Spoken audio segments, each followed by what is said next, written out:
La Chine vient de lancer un robot humanoïde grandeur nature appelé Tiangong 3.0, capable de ressentir, toucher et contrôler dynamiquement l'ensemble de son corps. Geek Plus a dévoilé un humanoïde d'entrepôt nommé Geno 1, déjà conçu pour remplacer la main-d'œuvre humaine et la logistique à grande échelle. Alibaba a lancé un modèle d'IA physique appelé RinBrain, qui bat des records en robotique et surpasse les modèles de Google et Nvidia. Des scientifiques ont créé un capteur plus petit qu'un grain de riz qui donne au robot une vision à 180 degrés et une forme d'odorat. Et en Russie, une start-up transforme des pigeons en drones de surveillance IA, contrôlés par le cerveau grâce à des implants neuronaux et au GPS. Très bien, commençons par Tiangong 3.0 car ce robot donne le ton pour tout le reste. Tiangong vient d'une entreprise chinoise appelée X Humanoid. Leur objectif avec cette plateforme est clair: proposer un robot humanoïde utilisable facilement par les développeurs, usines et entreprises. Tiangong 3.0 est un humanoïde de taille réelle conçu pour fonctionner dans des environnements réels plutôt que sur des scènes contrôlées. La principale caractéristique est le contrôle tactile, interactif et dynamique du corps entier. En termes simples, le robot ressent le contact, y réagit instantanément et coordonne l'ensemble de son corps en se déplaçant. C'est plus important qu'il n'y paraît. Les environnements réels sont désordonnés. Les sols sont irréguliers, les objets bougent, les gens gênent. La plupart des robots humanoïdes ont du mal lorsque les conditions changent soudainement. Tiangong 3.0 gère des mouvements complexes tout en restant stable, même lorsqu'il franchit des obstacles de plus d'1 mètre de hauteur. Il y parvient grâce à des articulations à couple élevé, offrant force et contrôle précis. Le robot offre une précision millimétrique, permettant des tâches dans des espaces industriels exigus où de petites erreurs causent de gros problèmes. Ce qui rend vraiment Tiangong intéressant, c'est à quel point la plateforme est ouverte. X Humanoid a conçu le matériel avec de multiples interfaces d'extension, permettant d'ajouter facilement outils, capteurs et accessoires personnalisés sans repenser le robot. Du côté logiciel, il prend en charge les standards courants de la robotique et des réseaux comme ROS2, MQTT et TCP/IP. Cela permet aux développeurs de construire sur le système sans le démonter. Un environnement de développement low-code facilite encore l'accès, montrant que ce robot n'est pas réservé aux laboratoires de recherche d'élite. En coulisses, Tiangong fonctionne sur une plateforme appelée Wizikaiwu Intelligence Incarnée. La façon dont ils la décrivent est assez simple à visualiser. Un petit cerveau contrôle les mouvements et les réponses immédiates, tandis qu'un grand cerveau gère le raisonnement avancé et la planification. Ces deux couches travaillent ensemble dans une boucle fermée qui relie la perception, la prise de décision et l'exécution. Cette architecture permet aux robots d'agir de façon autonome, tout en se coordonnant avec d'autres robots. Une intelligence centrale peut gérer plusieurs robots Tiangong, attribuer diverses compétences et ajuster dynamiquement leur comportement. On passe à l'échelle en dépassant les démonstrations ponctuelles d'IA incarnée, et X Humanoid va plus loin en publiant des éléments clés de cet écosystème en open source. La plateforme matérielle elle-même, leur modèle de vision et de langage appelé Pelican VL, ainsi qu'un vaste ensemble de données, connu sous le nom de RoboMind, sont tous disponibles publiquement. Cette initiative encourage la communauté robotique à utiliser leur travail existant, au lieu de repartir de zéro. Cette approche n'est pas née soudainement, même si des versions antérieures de Tiangong avaient déjà fait leurs preuves.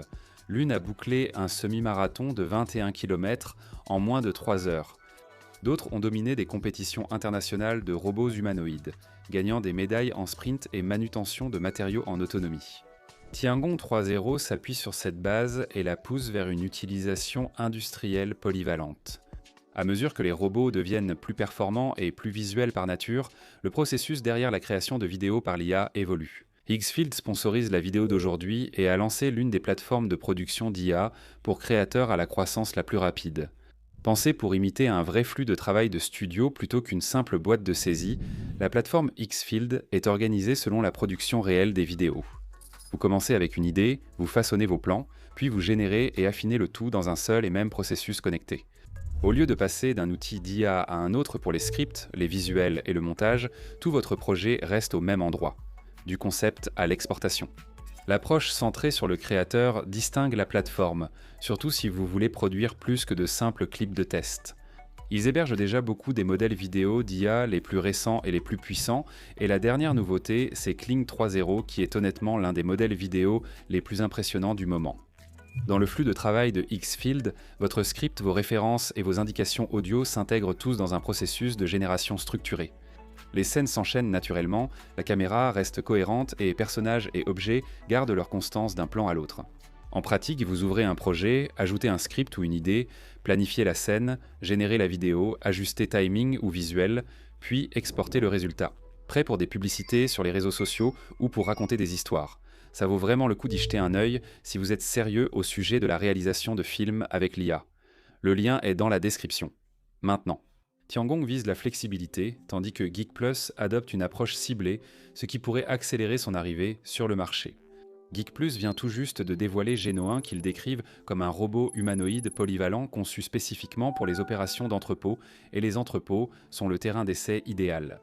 Malgré l'automatisation, la majorité des entrepôts comptent encore toujours sur les travailleurs pour la préparation de commandes, l'emballage, la manutention et l'inspection. Ces tâches représentent plus de la moitié des coûts d'exploitation des entrepôts dans le monde entier. Geno 1 est conçu pour évoluer dans cette réalité.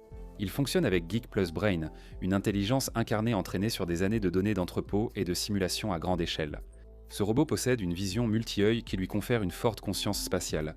Des mains à 3 doigts manipulent les objets avec fiabilité, tandis que des bras doubles à contrôle de force assurent une utilisation sûre près des personnes et équipements. Chaque choix de conception vise la fiabilité, le contrôle des coûts et la production de masse. Au niveau cognitif, Geno 1 utilise un modèle d'action basé sur la vision et le langage. Avec une architecture rapide et lente, la couche lente gère la planification et la compréhension des tâches à un niveau supérieur. La couche rapide exécute les mouvements en temps réel et réagit aussitôt aux changements. Ainsi, le robot effectue des tâches d'entrepôt flexibles sans reprogrammation continue. Un seul système peut passer du prélèvement à l'emballage, à l'inspection et à la manutention sans interrompre les opérations. Ce qui rend cela particulièrement puissant, c'est la façon dont Geno 1 s'intègre dans l'écosystème existant de Geek Plus. Geek Plus déploie déjà des flottes de robots mobiles autonomes qui déplacent des marchandises dans les entrepôts. Ils utilisent aussi des bras robotiques sur des postes de prélèvement fixes. Geno 1 comble le vide en gérant des tâches nécessitant une flexibilité humaine. Ensemble, ces systèmes créent un entrepôt coordonné et multi-agent où le transport, le stockage et les opérations manuelles fonctionnent tous sous une seule plateforme intelligente. Geek Plus annonce que Geno 1 est prêt pour la production de masse et un déploiement immédiat, affirmant qu'une entreprise du Fortune 500 a validé le système peu après son lancement. Cela montre que les robots humanoïdes rejoignent déjà de vraies entreprises comme outils opérationnels et non plus comme simples expériences. Les robots ont désormais besoin de meilleurs sens, en plus d'un corps et d'un cerveau. C'est pourquoi la nouvelle avancée de l'Académie chinoise des sciences est cruciale. Des chercheurs là-bas ont créé un œil composé artificiel, inspiré des mouches des fruits, mesurant seulement 1,5 mm de diamètre.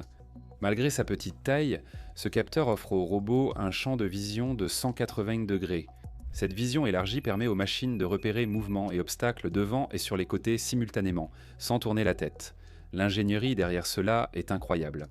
Grâce à une impression laser ultra précise, l'équipe a intégré plus de 1000 unités visuelles minuscules dans un espace plus petit qu'un grain de riz. Ils ont aussi ajouté des structures microscopiques entre les lentilles pour éviter l'humidité et la poussière, maintenant ainsi le capteur fonctionnel dans des conditions difficiles. Puis, ils ont poursuivi leurs efforts. Les chercheurs ont intégré un réseau de détection chimique qui réagit aux gaz dangereux en changeant de couleur.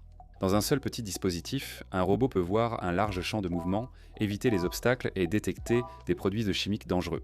Cette combinaison réduit fortement le poids de la charge utile, essentielle pour petits robots et drones. Ils ont testé le système sur un robot miniature, qui a navigué parmi les obstacles et détecté des cibles mouvantes venant de plusieurs directions. Le prototype actuel a des limites, comme une résolution basse et une distorsion d'image, mais ces problèmes peuvent être corrigés par logiciel ou lors de futures versions. La direction ici est claire. Les robots acquièrent des sens inspirés de la biologie, optimisés pour des environnements où les humains ont du mal à entrer. Maintenant, parlons du cerveau qui relie tout cela. Alibaba vient tout juste d'entrer sérieusement dans la course à l'IA physique, avec un modèle appelé RinBrain. Ce système étant conçu pour alimenter des robots qui opèrent dans des environnements réels, où la compréhension de l'espace, du temps et du mouvement compte plus que la génération de texte. Un des grands défis actuels de la robotique est la mémoire. De nombreux robots peinent à retenir l'emplacement des objets ou les changements d'une scène. RinBrain utilise une mémoire spatio-temporelle, permettant aux robots de se souvenir des emplacements passés des objets et de prédire leur déplacement. Il peut aussi revoir ses actions passées avant de choisir la suite, ce qui limite les erreurs dans les tâches complexes. RinBrain associe le raisonnement linguistique à la compréhension spatiale pour mieux refléter le fonctionnement du monde physique. Alibaba l'a entraîné en utilisant leur système de langage visuel Cant3VL et l'a optimisé avec une architecture personnalisée appelée RinScale. Ils ont doublé la vitesse d'entraînement sans plus de ressources, signe d'une ingénierie avancée en coulisses. La version phare de RinBrain est un modèle mixture d'experts de 30 milliards de paramètres sont. Pendant l'inférence, seule une partie des paramètres s'active, rendant la prise de décision plus rapide et les mouvements du robot plus fluides. Cette efficacité est cruciale pour les robots soumis à des contraintes d'énergie et de latence. Alibaba rapporte que RienBrain a battu des records sur 16 références d'IA incarnées, surpassant les systèmes concurrents de Google et Nvidia en perception, en raisonnement spatial et en exécution de tâches. Parallèlement au modèle principal, Alibaba a publié plusieurs variantes open source et a introduit une nouvelle référence axée sur des tâches physiques de précision plutôt que sur la reconnaissance d'images statiques. Cette initiative réduit les obstacles pour les développeurs en robotique et fait progresser l'ensemble du domaine. Et puis, il y a l'histoire qui fait que tout le monde s'arrête un instant. En Russie, la start-up Neri dit avoir fait des pigeons des plateformes de surveillance contrôlées par le cerveau. Grâce à une neurochirurgie de précision, les ingénieurs implantent des électrodes microscopiques dans des régions spécifiques du cerveau d'un pigeon. Ces électrodes sont reliées à un petit stimulateur. Un sac à dos léger fixé sur la tête de l'oiseau transporte le matériel de navigation, un contrôleur, des panneaux solaires et une caméra montée sur sa poitrine. Les opérateurs envoient des signaux électriques guidant l'oiseau sur des trajectoires prédéfinies, tandis que le GPS suit sa position en temps réel. Selon l'entreprise, les pigeons parcourent jusqu'à 300 miles par jour, naviguent dans des terrains complexes et opèrent dans des conditions qui immobilisent les drones classiques. Les oiseaux n'ont apparemment pas besoin de formation après l'opération et reviennent à la base sur commande. Nehari affirme que les pigeons présentent des avantages pratiques sur les drones pour certaines missions. Ils volent sans batterie, se fondent dans l'environnement urbain et résistent à des conditions météo qui stoppent les petits drones. L'entreprise évoque également l'élargissement du concept aux corbeaux pour des charges plus lourdes et aux albatros pour la surveillance à longue distance des océans. Le projet suscite des inquiétudes éthiques et sécuritaires, la vérification indépendante reste limitée. Le simple fait que cette technologie existe montre combien la frontière entre biologie et machine recule. Animal, robots et intelligence artificielle commencent à se fondre en un seul et même continuum d'outils. Voici la question. Une fois cela fonctionnel avec les pigeons, qu'est-ce qui empêche concrètement d'étendre cette technologie aux insectes comme les abeilles, les moustiques ou aux mammifères comme les chats ? Et ne riez pas car quelque part il existe déjà une présentation de start-up pour chat. D3000 avec un mode de patrouille nocturne autonome, des déplacements silencieux, une intimidation intégrée, un regard fixe et une mise à jour du firmware qui s'active à 3h du matin. Pour absolument aucune raison. Bref, que pensez-vous de ce futur ? Partagez vos avis dans les commentaires, cliquez sur j'aime et abonnez-vous si vous voulez plus d'analyses comme celle-ci. Merci d'avoir regardé et on se retrouve dans la prochaine vidéo.